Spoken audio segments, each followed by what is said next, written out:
Bon, bonjour à tous, à ceux qui regardent la rediffusion et ceux qui viennent dans les lives. Donc, si vous voulez, j'ai fait un petit Discord, il est gratuit.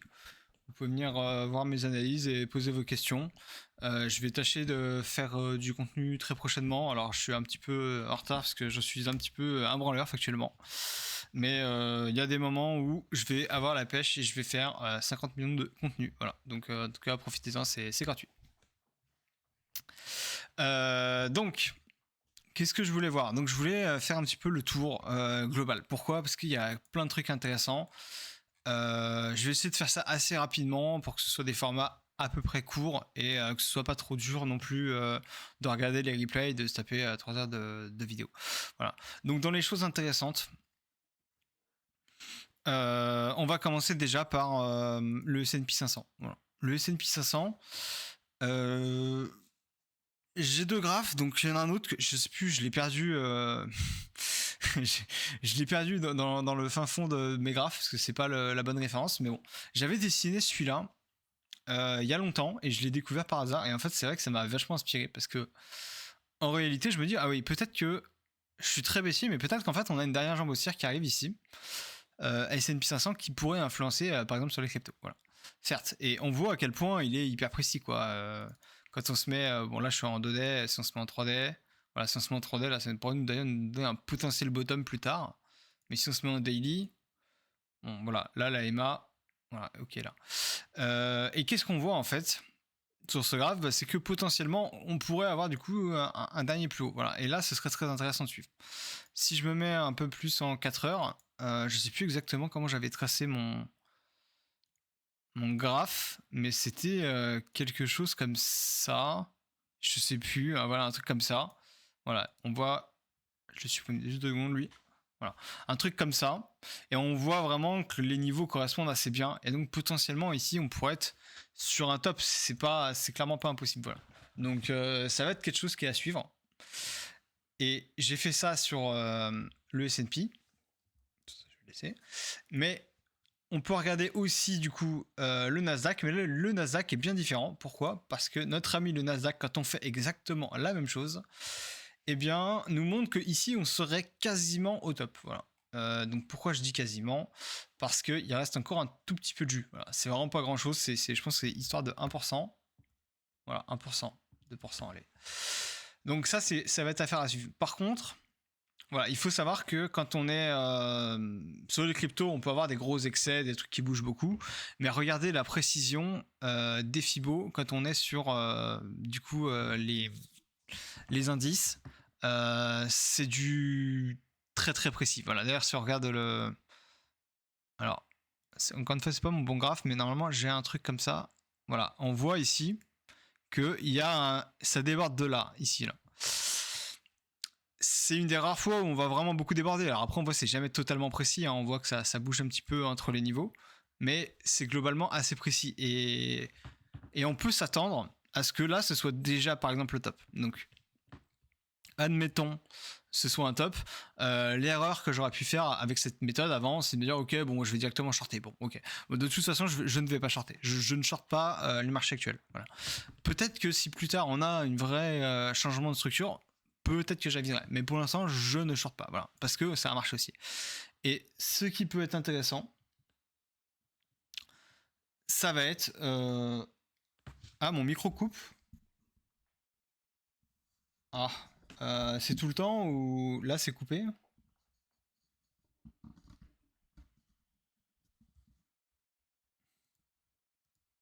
Là il est coupé? Non, là il est pas coupé, là ça marche là. Bon, c'est un petit peu relou cette histoire de micro. Ah ok. Bah écoutez, la vérité je sais pas quoi faire. Donc bah je vais continuer et on va faire avec. Je sais pas quoi faire. À la limite, dites-le moi. De toute façon, je le vois, j'ai l'écran à côté, donc je vois que ça bouge. Donc voilà, on peut s'attendre sur les indices à pourquoi pas du coup un retournement. Et si on veut voir ce retournement effectif, on veut attendre par exemple la cassure de la tendance qu'on a ici. Voilà. Et au moins sur les mâts. Avant, j'aurais pu shorter ici, c'est ça que je voulais dire. C'est que maintenant, je ne le ferai pas tant qu'on n'a pas changé la structure, au moins au niveau de la tendance et des mâts. Voilà.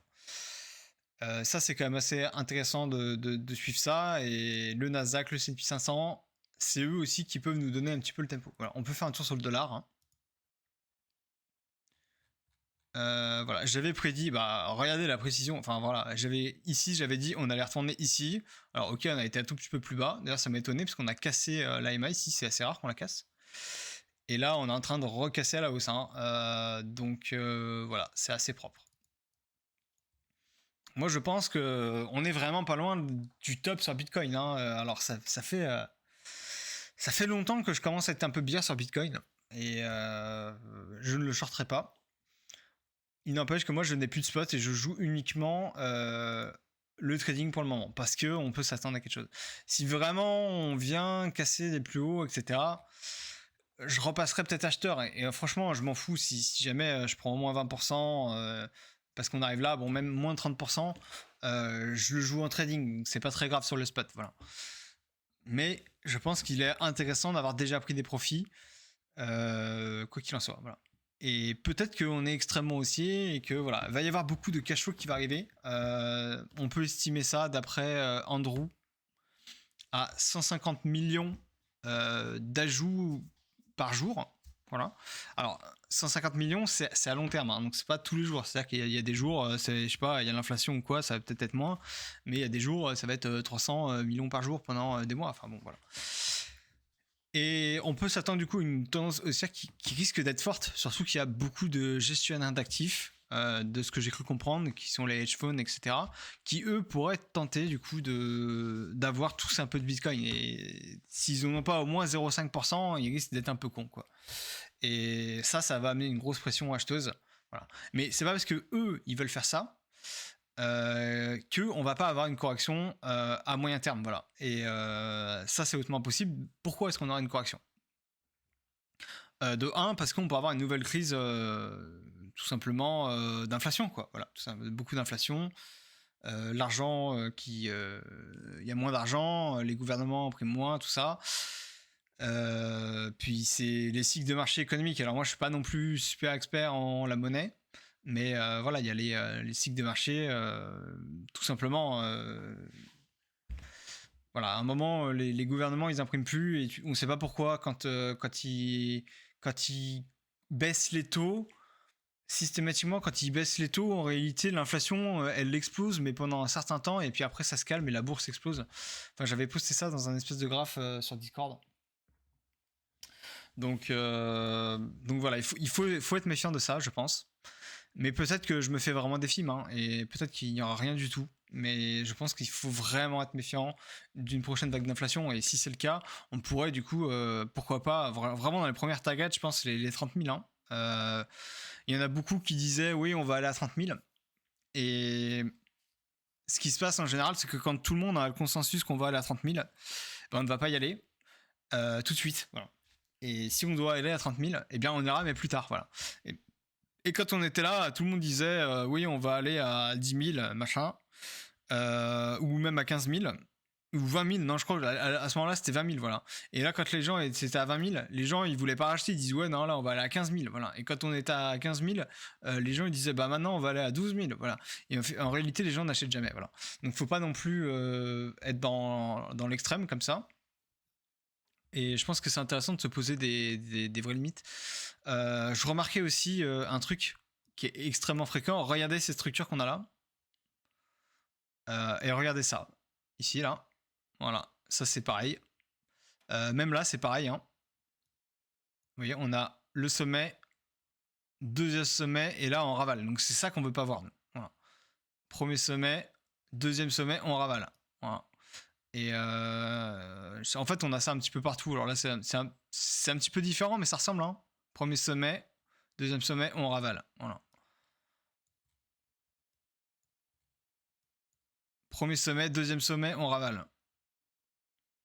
Voilà. Bon, ça, c'est un petit peu différent, mais ça ressemble. Voilà. Là, pareil, premier sommet, deuxième sommet, on ravale. Voilà.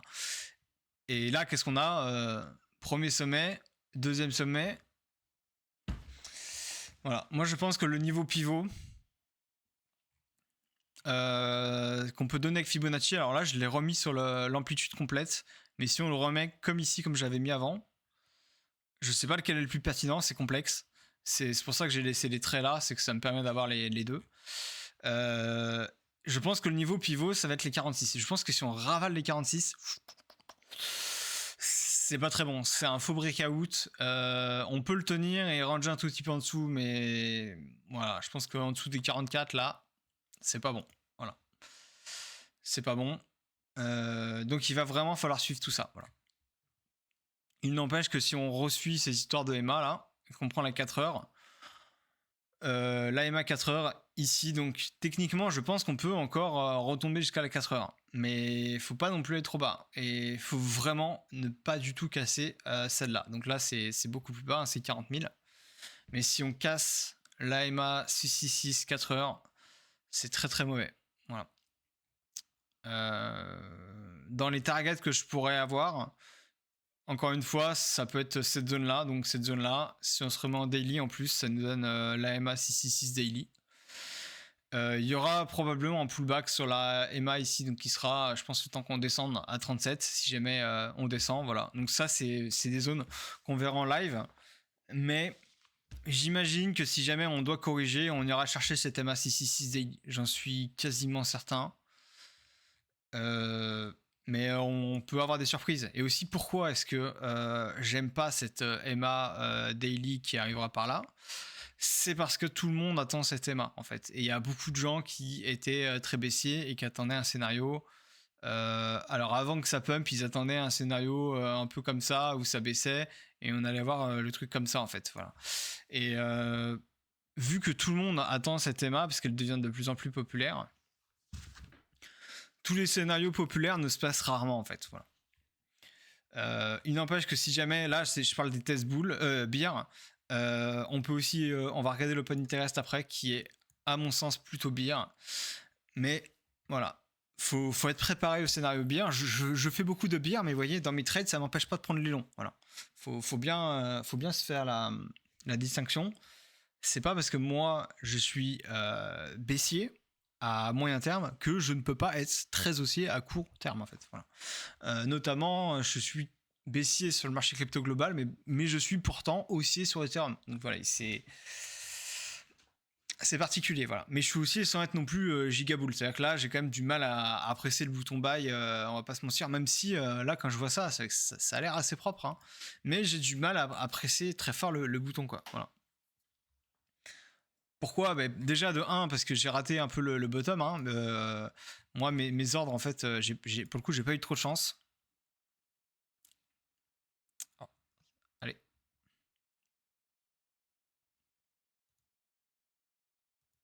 Ouais, il a du mal.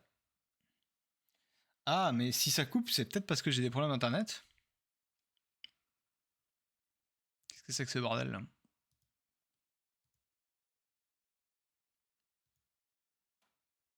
Bon. Tant pis, je vais prendre un autre graphe.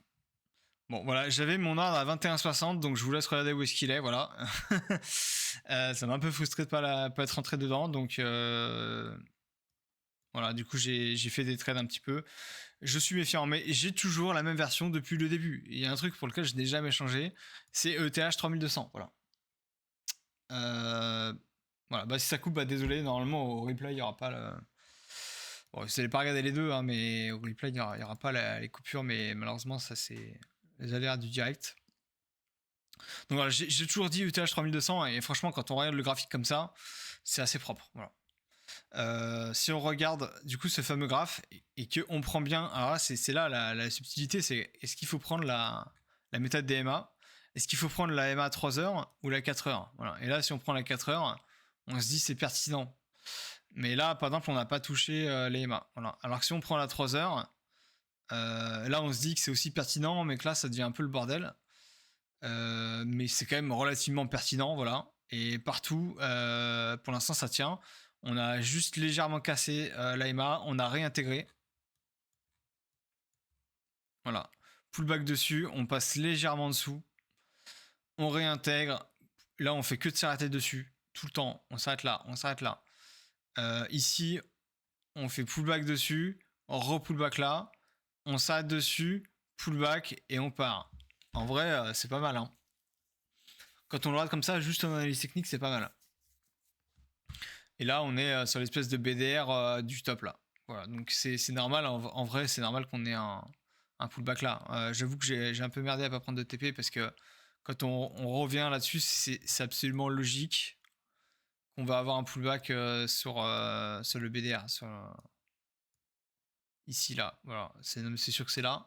26,60. Est-ce que c'est pas là qu'on s'est arrêté? Bon, un tout petit peu plus haut, 26,80. Voilà. Mais en tout cas, voilà, c'est la zone. C'est normal. Tous les gens qui ont acheté là, et je peux vous dire qu'il y en a beaucoup, parce que les gens achètent toujours cette dernière vague. C'est là où il y a le plus d'acheteurs en général. Bah, tous ces gens-là, ils attendent qu'une seule chose, c'est de sortir à break-even s'ils ne se sont pas fait liquider ici, quoi.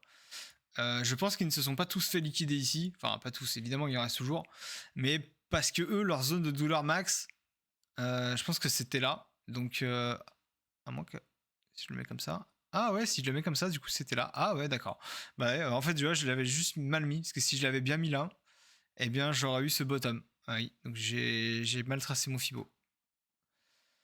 Donc oui, non, ils se sont fait avoir. Hein. Vraiment, on a été chercher ces gens-là.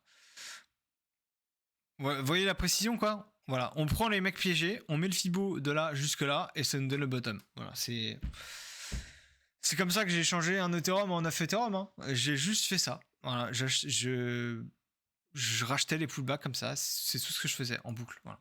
C'est pour ça, moi, je préfère acheter les bottoms. Je suis beaucoup plus à l'aise sur les bottoms que acheter en cassure ou là, voilà. Je sais le faire aussi, mais c'est quand même beaucoup moins facile, je trouve. Voilà. En achetant le bottom ici, évidemment, je prends un risque parce que la tendance n'est pas changée. Voilà. C'est pour ça que je parle souvent. Je me positionne en preneur de risque ou est-ce que je me positionne du coup en trader qui va suivre la tendance. Donc voilà, en preneur de risque, je peux rentrer là, quoi. Ici, vraiment littéralement là. En trading de pullback, je pense que je peux rentrer là. Ça reste quand même vraiment ok. Hein. C'est là ou là. Ça reste ok par rapport à ce qu'on pouvait avoir derrière. Voilà. Là, le risk reward était peut-être même meilleur. Mais parfois, en fait, on va avoir des gros W. C'est-à-dire que là, on va avoir le W là. Et derrière, il faut rentrer déjà ici. Donc, en fait, on a déjà le stop loss. Il est là. De là par rapport à là. Donc là, ça fait déjà des gros stop loss. Des fois, ça fait, je sais pas, 30 ou 40% du mouvement en stop loss. Alors que là, si on rentre là, franchement, ça nous donne des risk rewards qui sont incroyables. Hein, voilà. Donc voilà. Ensuite, niveau open interest. Attendez une seconde.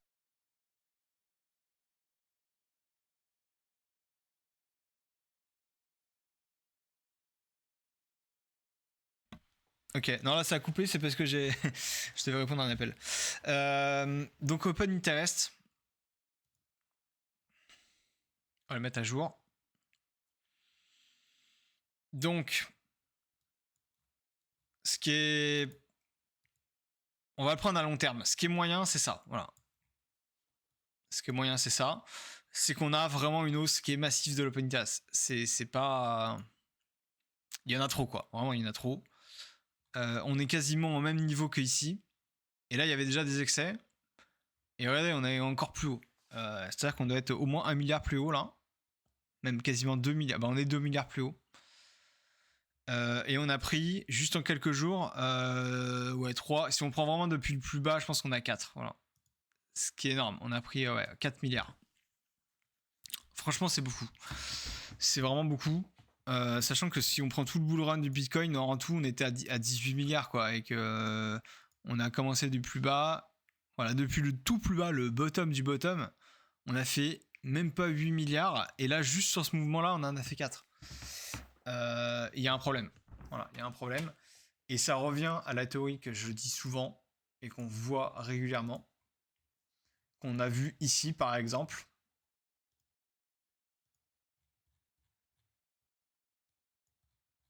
Voilà, ça c'est vraiment ce qu'on veut pas voir. C'est qu'on a en fait une tendance qui se fait là, qui monte tout le temps.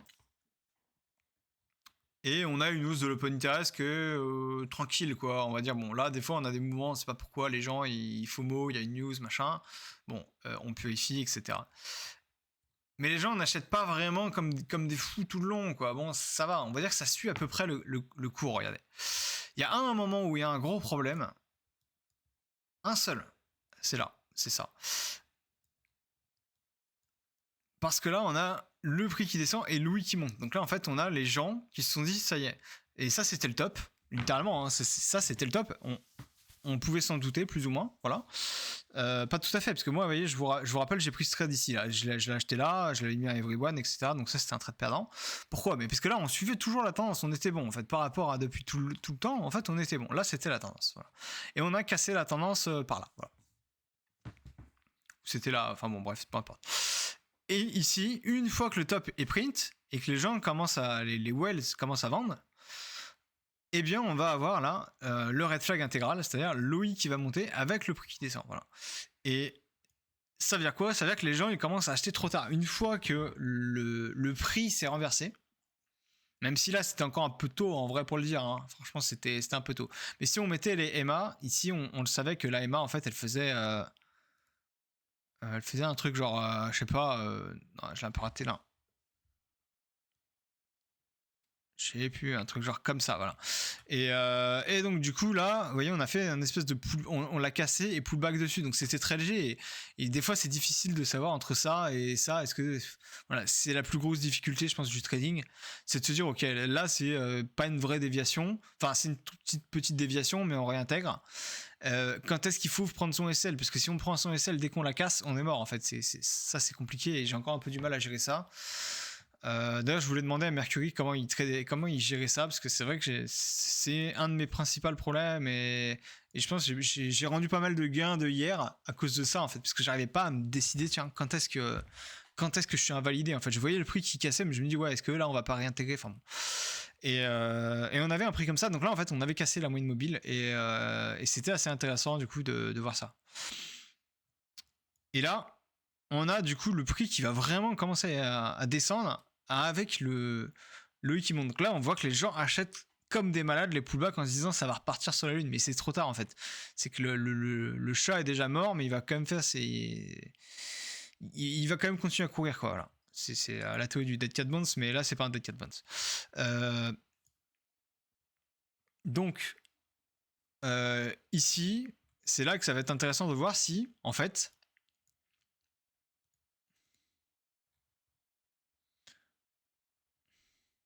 ça bug beaucoup, hein.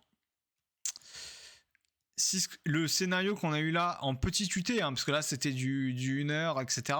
Est-ce qu'on va pas avoir un scénario similaire un petit peu en daily en fait, voilà. Parce qu'on veut pas voir le I monter comme ça. Ça c'est pas bon. Enfin, normalement c'est pas bon. Mais peut-être que voilà, peut-être que je me trompe et que franchement les Théorie Bull vont marcher. Et en vrai je le souhaite. Hein. Ça a l'air bien. Hein. Tiens, si je mets comme ça. Peut-être qu'il reste un peu de jus. Hein. Franchement c'est possible qu'il reste un peu de jus. Ouais, je sais pas. Et donc peut-être qu'on va avoir un scénario comme ça où en fait on va avoir Louis qui va monter comme ça et le prix qui va ranger. Voilà. Déjà c'est pas bon d'avoir Louis qui monte avec un prix qui range. Ça veut dire quoi? Faut vraiment réfléchir avec logique. C'est-à-dire qu'il y a des gens qui rentrent dans le trade et qui achètent et le prix ne monte pas. Sauf qu'ils achètent en levier les mecs. Donc les mecs qui achètent en levier, à la première baisse, ils ferment tous leur position, donc ça fait une énorme pression vendeuse. Sauf que si les gens ils achètent comme des malades comme ça, il y a plein de mecs comme ça qui se stackent. Et là, c'est des positions à très haut risque en fait. C'est comme ça en fait. C'est exactement comme ici. On voit que là en fait ça monte. Et d'un coup en fait ça va lâcher. Ils vont tous se faire liquider. Voilà. Mais ce qui est assez rigolo dans ce comportement, c'est que on revient dessus. Allez. C'est qu'en fait, on va avoir vraiment des comportements comme ça où. Ouais, en 15 minutes, faudrait que je me mette en 15 minutes, mais ça va mettre une plombe encore. Où en fait, là, le prix va descendre et l'OI va monter fort. Et à un moment, il arrête comme ça de monter, puisque bah, les gens, ils arrêtent d'acheter, quoi, ils en peuvent plus. Et d'un coup, ça lâche et ils se font tous liquider d'un coup sur une bougie. C'est-à-dire que les mecs, ils peuvent encaisser 3-4 bougies. Et on ne sait pas pourquoi, sur la dernière bougie, ils dégagent tous. Et ça, c'est une capitulation, en fait. Voilà.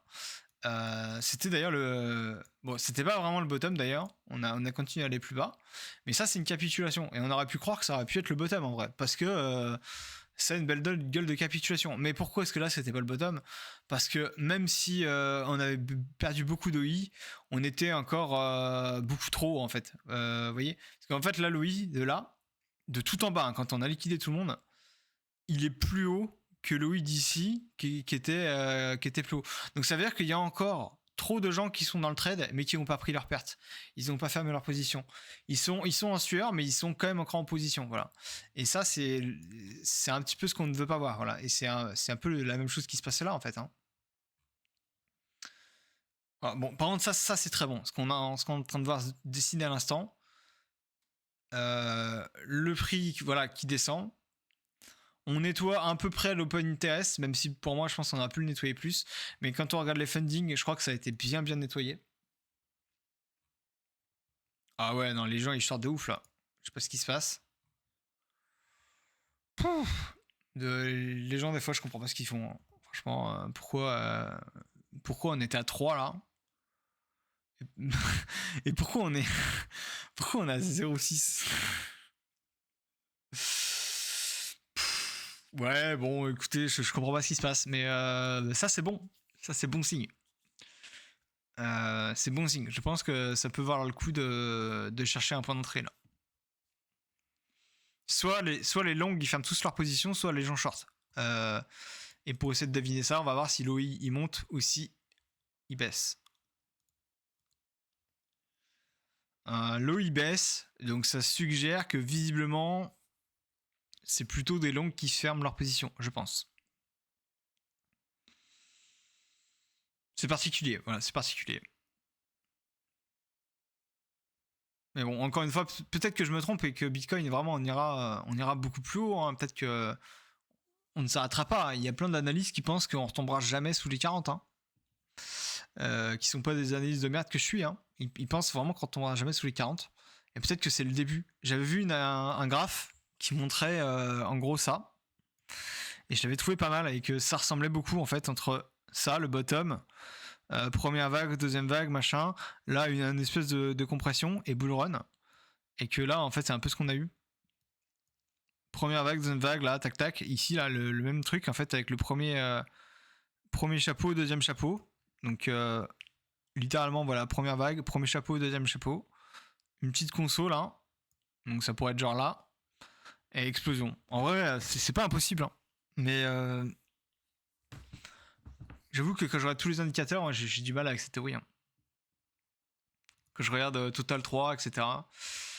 C'est aussi la théorie de Crypto Capo. Tac.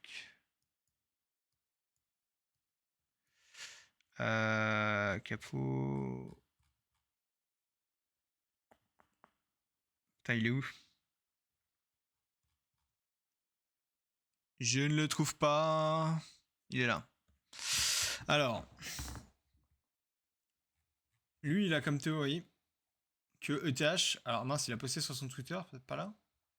Ah, c'est bizarre. Il a comme théorie en fait que. Bah non, mais il a supprimé des messages ou quoi. Ah voilà. Non, lui il s'attendait à ça. Donc c'est exactement ce qui s'est passé. Il avait posté ce graphe bien longtemps. Donc peut-être qu'on s'arrêtera pas aux 50. Moi, je pense qu'on peut aller un peu plus haut quand même.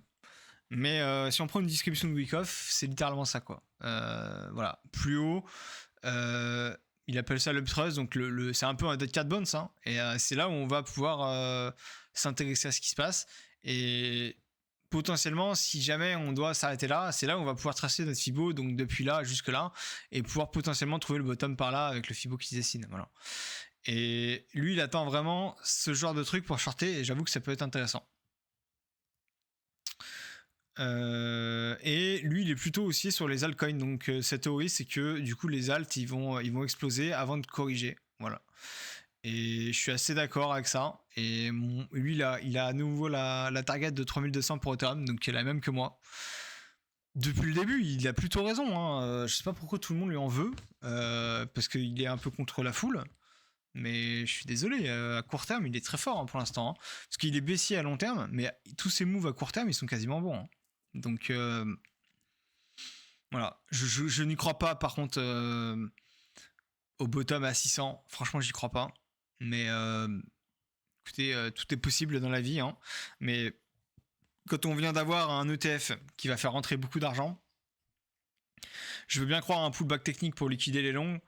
Mais j'ai un peu du mal avec la théorie de casser ici. Casser la liquidité, d'aller chercher des bottoms plus bas qu'ici. Faut être prêt à tout, hein. Mais j'ai un peu du mal, perso. Voilà. Si on regarde d'ailleurs les EMA 666 3D, etc., ça veut dire que ça les casse. Voilà.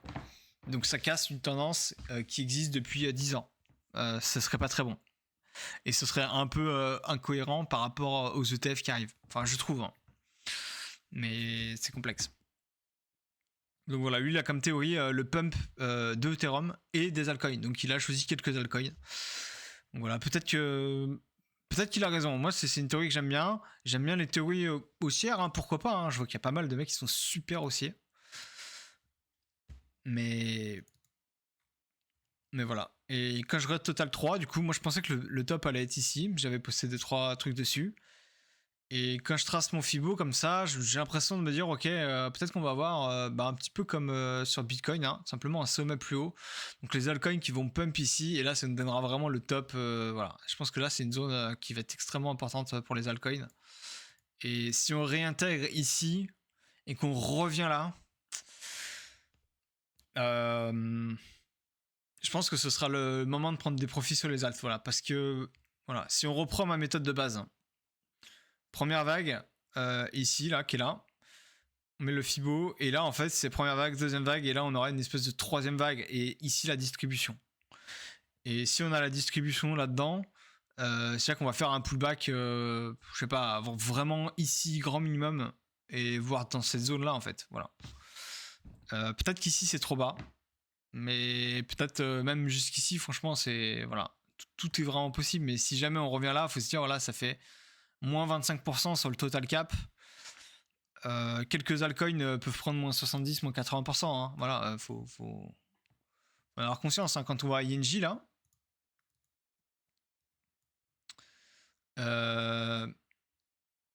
moi j'ai pris un short ici là, donc voilà, ça fait longtemps que je l'ai toujours. J'ai TP la moitié ici parce que je sais pas, je le sens pas trop, même si c'est entre guillemets le support. Hein, si on regarde la moyenne mobile ici, elle nous a fait la tendance, voilà, flip. Là, on n'a rien intégré. En vrai, techniquement, ça serait une zone de short hein, quand je regarde ça. Mais bon, j'ai un peu peur avec les pumps qui risquent de venir. Peut-être qu'on va revenir là, j'en sais rien. Ici, ça pourrait être une zone de pullback super d'ailleurs. Ça, en fait, si on applique la méthode, on se dit, on place un ordre limite ici avec les EMA. Au moins d'acheter là pour revendre là. En fait, c'est genre trop simple en fait. Ce trade a une probabilité de réussite absolument énorme. Et c'est ça qui est bien avec ça, c'est qu'on n'est pas obligé de chercher un risk reward de 45. On cherche un risk reward de 1, voilà, ou 2. Alors qu'avant, moi, j'étais un mec qui cherchait des risk rewards de 45, hein, faut le savoir. Hein, des trucs de 20 ou 30, c'était souvent. Et en fait, on se dit, bon, bah voilà, je vais pas non plus avoir un SL trop serré. Mais un truc genre comme ça, et on peut se dire, voilà, par exemple, pour aller rechercher la MA, donc le temps que la MA redescende, voilà.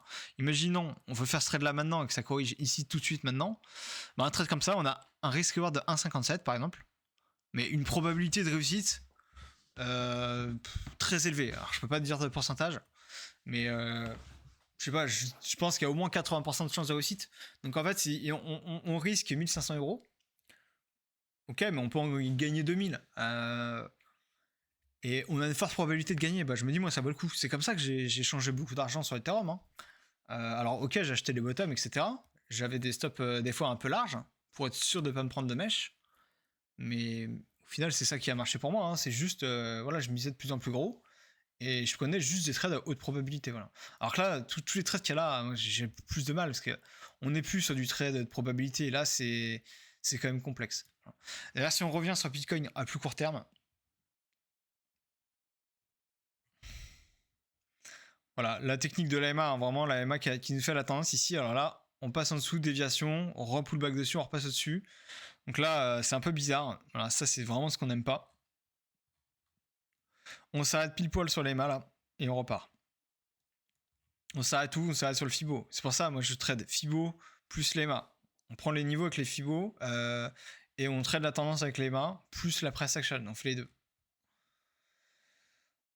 Et là, du coup, tiens, si je mettais le Fibo là, pardon, puisqu'on trouve le bottom. Ah ouais, ah oui, on a le bottom, ouais. Ok, ouais, voilà, les traders figés, c'était ceux-là. Voilà, c'est marrant.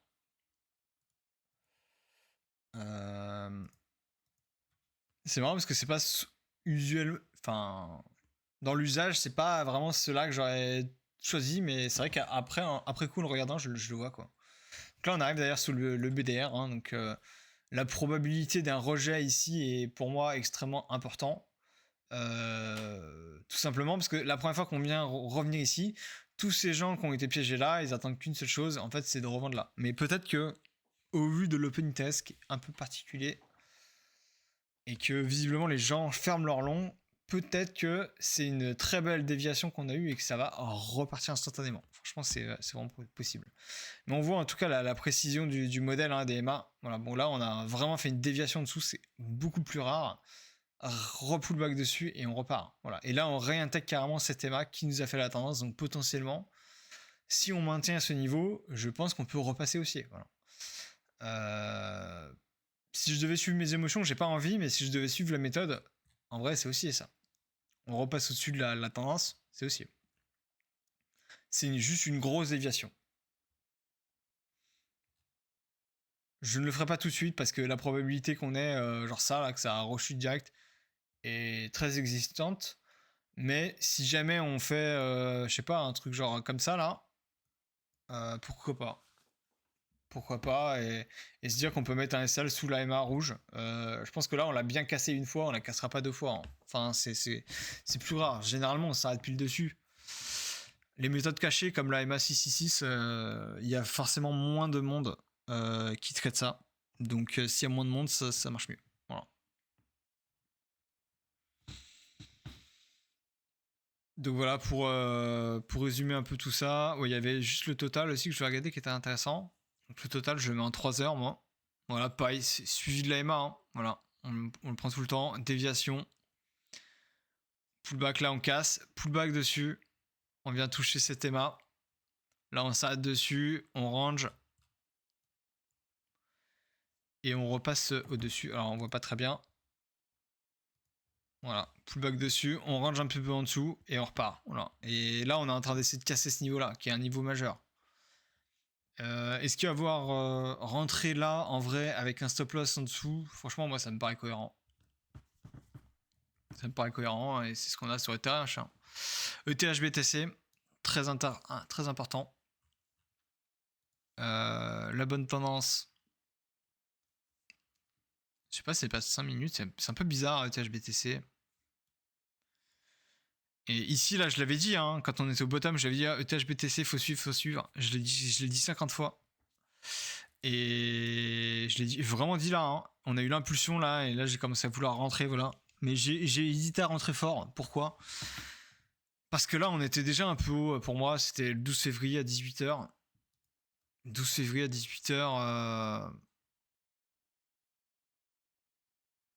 Ouais, on était déjà là, voilà. Bon, je suis quand même un petit peu rentré là. Mais ça me fait chier, parce que là c'est rentré sous résistance en fait, littéralement. Là la résistance c'est le trait blanc. Donc je suis rentré là. Et j'ai mis un stop loss là, je crois. Voilà. Donc, ça fait chier d'entrer sous résistance. Franchement, je déteste faire ça. Mais est-ce que c'est complètement stupide? Moi, je pense pas, parce que il y avait de la force. Il y avait ETH BTC qui était dans notre sens, etc. Donc voilà, ETH BTC très important à suivre.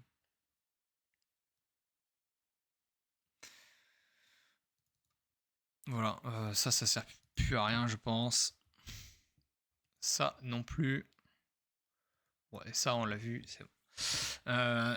Et celui-là que j'ai mis, c'est si jamais on prend ce bas là, celui-là, c'est peut-être pas le bon, peut-être qu'il faudrait prendre celui-là, je sais pas trop. Peut-être que ça pourrait nous donner du coup en 4 heures ce genre de truc. Et si d'ailleurs on prend le truc en 4 heures, oh bah tiens, on s'est arrêté pile poil sur la MA 6 4 heures. Hein. Le hasard, encore une fois. Je pense que si on repasse au-dessus de cette MA, c'est très bon signe, voilà. Mais est-ce qu'à court terme, on va pas retomber ici, voire là, parce que, vous voyez, on a fait une déviation en dessous. Franchement, j'en sais rien. C'est délicat de répondre. Ce qui va se passer à court terme, j'ai vraiment du mal à lire à court terme. Mais à moyen terme, j'y crois toujours au 3200. C'est juste que, voilà, j'ai un peu du mal à trader ça. Le Bitcoin me fait peur. Mais peut-être que je fais une erreur hein, d'avoir peur de ça. Hein. Voilà, là il a l'air de faire un premier rejet, mais on va voir. Je pense qu'il y a quand même pas mal de scénarios longs qui peuvent se jouer. Mais encore une fois, je pense que c'est long court terme. Hein. Il faut vraiment. Je pense qu'il faut pas chercher la lune. Peut-être que sur Bitcoin, là j'ai 55. Voilà. Et ça, regardez comme ça suit bien le Fibo ici. Hein. Il est parfait. Hein. Ce Fibo il suit partout. On a eu première vague là, deuxième vague là, on va dire. Soit là. Et là, on est peut-être en train de commencer peut-être la troisième qui irait là. Voilà. Et 55. Si on reprend le Fibo ici, ça rejoint à peu près le Fibo 0,7 là qu'on a là. C'est pertinent, voilà. C'est pertinent. Et si vraiment on casse ici, là je vais commencer à me dire, ok, il se passe quelque chose. Voilà. Est-ce qu'il y aura jamais de pullback?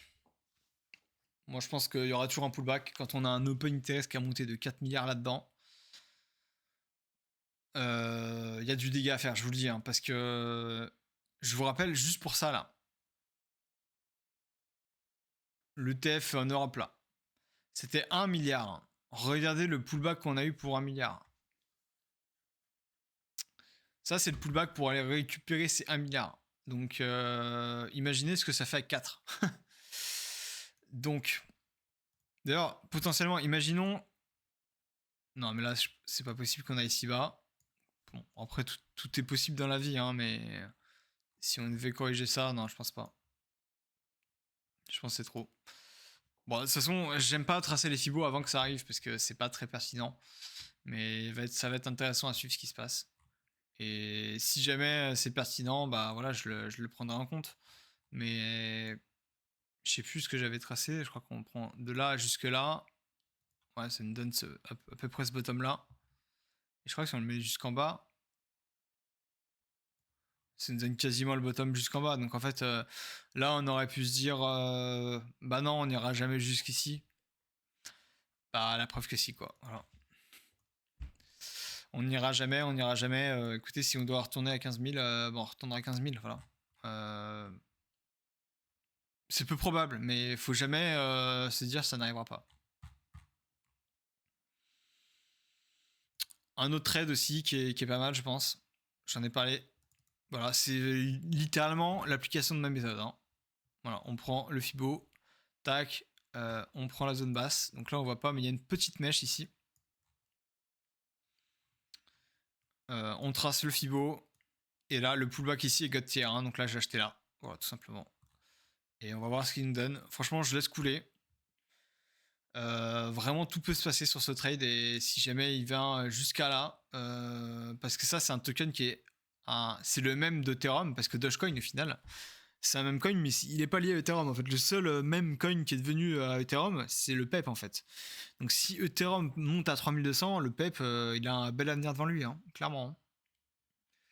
PEP très intéressant, voilà, je pense. Est-ce que c'est bon de l'acheter maintenant? Là, typiquement, il est sous les résistances, quoi. Peut-être que j'aurais envie de recharger si on revient au-dessus de ça. Pourquoi? Bah parce que, en fait, quand on repasse au-dessus là, en fait, on a réintégré une tendance, donc c'est pas si mal. Affaire à suivre plus tard. Je crois que la meilleure, c'était la 2 jours, la 2 heures. Ouais. Là, ça fait une grosse déviation, hein, mais si on repasse au-dessus là, franchement, et qu'on a une press action un petit peu à la même coin là qui explose, ça peut être intéressant, je pense. Enfin bon, voilà, c'est un peu tout ce que je cherche là-dedans. J'étais long sur le yen, j'ai l'impression de me tromper. J'espère que je vais pas non plus trop perdre sur ce trade, mais c'est pas grave, je le laisse en cours si on se met en monthly. En monthly, on a quand même une belle divergence. Hein. Voilà, belle divergence qui se passe. C'est juste l'application de ma méthode encore, hein, bas, haut. Et là, moi j'achète le bas, quoi. Voilà. Et voilà, j'ai acheté. Et j'ai pas non plus oversize. Hein. Je mets beaucoup moins de façon en forex qu'en crypto. Et en général, le pullback classique, c'est au moins 2 niveaux. Donc c'est là. Voilà. affaire à suivre. C'est intéressant ce qui va se passer. Mais si jamais le dollar continue à pump et monte jusqu'ici, bah ouais, le yen il va casser. Hein. On va pas se mentir. Ce sera la fin. Voilà. Est-ce que vous avez des questions?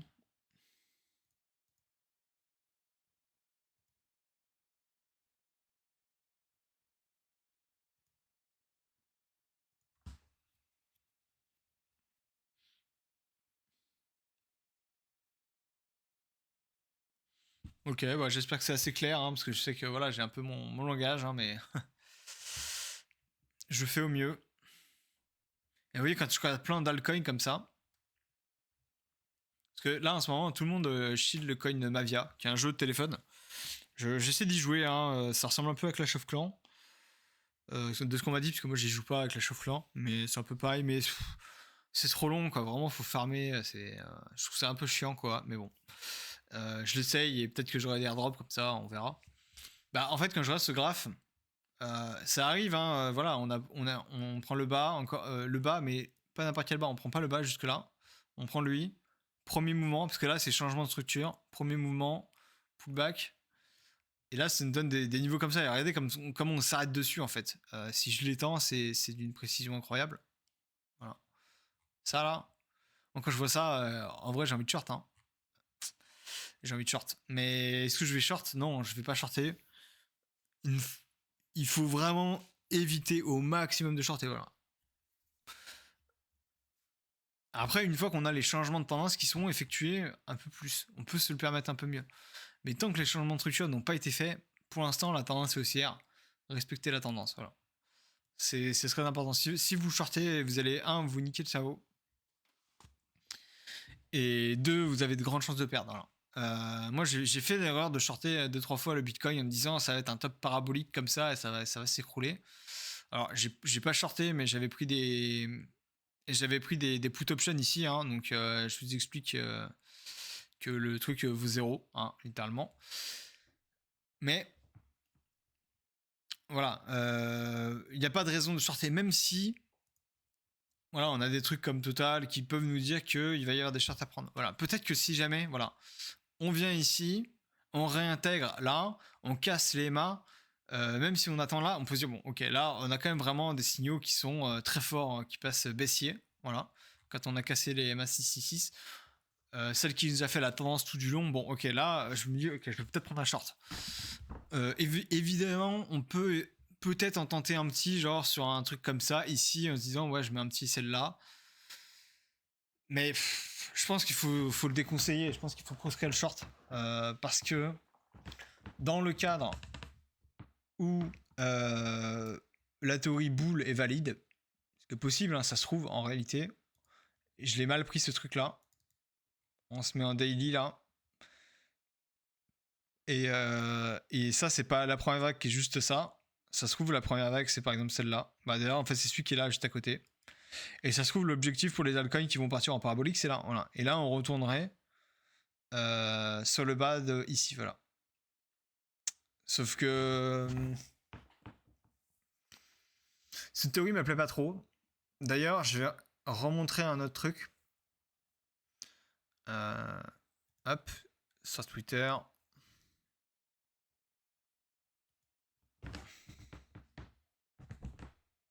Ah bah tiens, bon là c'est un indice que je suis vite fait.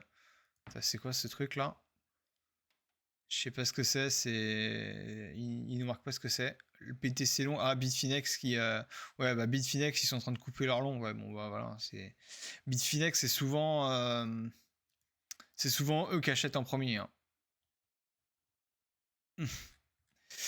Je voulais montrer Puffy. Hop. Donc lui c'est un... Oh il a changé de nom, parce qu'il s'appelait... il disait qu'il était interpréteur de CGR. Voilà, c'est ça que je cherchais. Bah, il peut plus marquer interpréteur de CGR puisque CGR non, GCR, pardon. Il ne poste plus, il a arrêté de poster publiquement parce qu'il influençait trop le marché, ce qui est dingue. Hein. Voilà. Et ça, c'est très important de regarder ça et de comprendre ce qui se passe. Donc voilà. Là, il a posté ça en en mars, hein, donc c'est pas vraiment d'actu. Mais il compare ça, parce que GCR disait tout le temps de comparer le bull run qu'on allait avoir là maintenant, donc celui qu'on est là maintenant et qu'on serait peut-être à la TH, de l'éco bubble, hein, il dit de comparer avec 2019. Donc 2019 qui est là, et je vais remontrer vite fait sur Bitcoin. 2019 qui est là, voilà. Donc la petite différence qu'on a eu par rapport à ici, c'est qu'on a eu, bon, peut-être qu'on pourrait comparer ça à ce qu'on a là, mais on a eu cette espèce de truc là, voilà. Ça, c'est vrai que c'est un peu particulier. Et ça ressemble un petit peu plus à un bull run en 2 phases, un petit peu comme on a eu sur BTC là, vous voyez. Une première phase, voilà. Et si on prend ce Fibo qui est là, qui correspond à lui, hein, je crois, voilà. Oui, je sais pas pourquoi j'en ai mis 2, mais bon. Si on prend les gens qui ont acheté en 2017, pour moi, eux, ils vendaient là. Donc ça nous a donné pile poil le top, hein. C'est magnifique. Et du coup, ce top là, il y avait un gap là, qui était pas fini. Et du coup, on a eu un deuxième bull run à l'intérieur du premier. Donc on va dire que celui-là, c'est le cycle très long terme. Là, c'est le cycle long terme, et là, c'est le cycle moyen terme. Et là, on a eu ce cycle moyen terme qui a juste été chercher en fait cette zone long terme qui avait pas, enfin très long terme qui n'avait pas été remplie, quoi. Et ça ressemble un petit peu à ça en fait. On a un premier cycle, on a un deuxième cycle à l'intérieur, voilà. Bon, là, c'est marrant parce qu'on a vraiment un gros excès. Si jamais on ravale ici, parce que moi, normalement, quand on est en zone rouge, je vends, hein. C'est pour ça, c'est pour ça que je suis en alerte depuis des semaines. C'est que moi, quand j'arrive en zone rouge, bah normalement je vends. Et là, en fait, je vois qu'on fait des gros excès. Mais ça arrive régulièrement d'avoir des gros excès. Regardez, si on prend d'ailleurs ça là, on a eu un bel excès, hein. C'est à peu près pareil. On a eu combien d'excès là? On a eu 15%. Voilà. Et là, on est à 15% aussi. Voilà. Et bon, bah, puis là, on est encore plus, on est à 30, hein, voilà. Mais...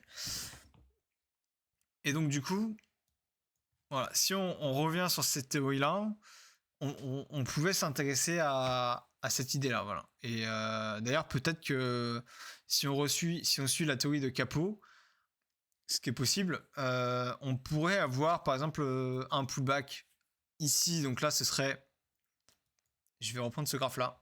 Donc en daily, on pourrait s'arrêter sur la MA666 daily, donc qui est là à 27. Bon, je sais pas combien ce sera à ce moment-là, parce qu'elle devrait baisser, hein. Ah non, la daily, elle devrait monter, pardon. Donc ouais, bon, on va dire voilà 27,30. On pourrait s'arrêter là et ensuite faire un pullback final sur la 3D en fait.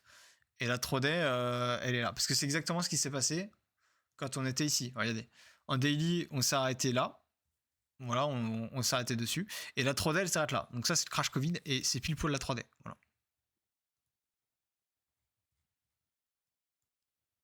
Voilà. Pourriez pas me la mettre? Ah oui, parce qu'on n'est pas sur le bon graphe. Voilà, la 3D, c'est pile poil le crash Covid. Donc, peut-être qu'on aura un truc comme ça, hein. Y a Yann Darwin aussi qui je trouve, n'est pas un super analyste. Voilà.